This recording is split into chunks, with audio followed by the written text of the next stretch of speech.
और फिर मौसी जी जल्दी भाग पड़ी और गेट को धड़ाम से खोला और धड़ाम से बंद किया। और फिर जब तक गेट खुला रहा, प्रियांशी की मम्मा के घर जाते ही देखा कि प्रियांशी की मम्मा, ये क्या हो। मेरे को मिला एक डिब्बे, उसका नाम है गिरी का डब्बा। मैंने गिरी के डब्बे में से थोड़ी बहुत गिरी निकाली है। इस डब्बे को फेंक दो, इधर इधर ही रख दो। मैं आपका सुना फिर मौसी जी वाली स्टोरी, मौसी वाली सुनाओ। मैं सुनाऊंगी नहीं, बस हमको मनानी है। सुनानी नहीं है, मनानी है। वह सुनानी है। जब मौसी चली जाती हैं,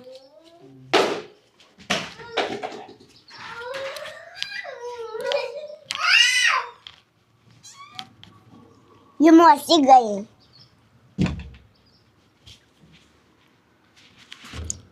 और ये मौसी आ गई और मौसी बैठी। मौसी को भूख लगी थी, इसलिए आंटी लेके आई।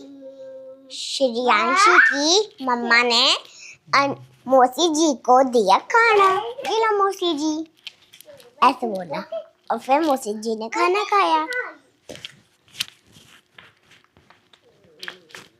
और मौसी जी ने खाना खा के प्रीति को बाय किया और पूछा प्रीति को, प्रीति बेटा आपने उनको बाय करना चाहिए था। जब तक मौसी जी बैठी हुई थी और सुन रही थी। जब 2 मिनट हुए तो मौसी जी के पिताजी ने बोला, जल्दी यार 2 मिनट हो चुके हैं, बच्चे को अभी तक स्कूल से लेके आना है। मौसी जी जल्दी भाग पड़ी और गेट को धड़ाम से खोला और धड़ाम से बंद किया। और फिर जब तक गेट खुला रहा, खोलने की वजह से तो आंटी ने पता है क्या किया, प्रियांशी की मम्मा ने उसको बंद कर दिया।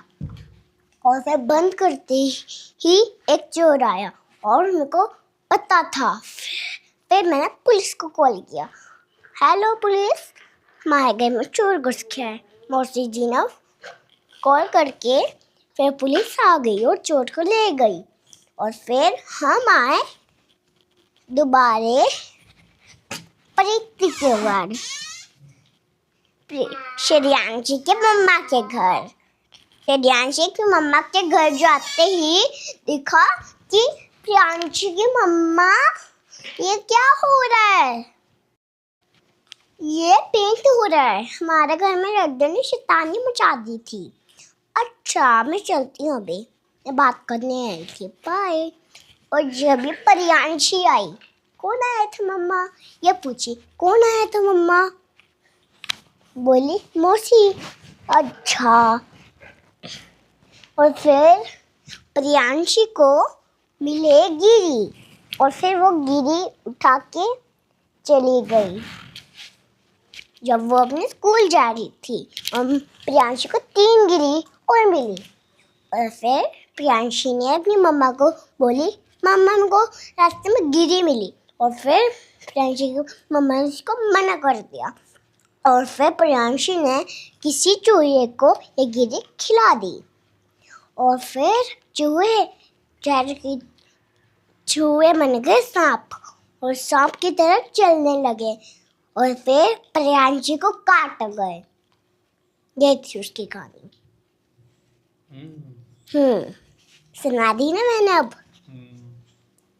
चलो अब खाता गिरी।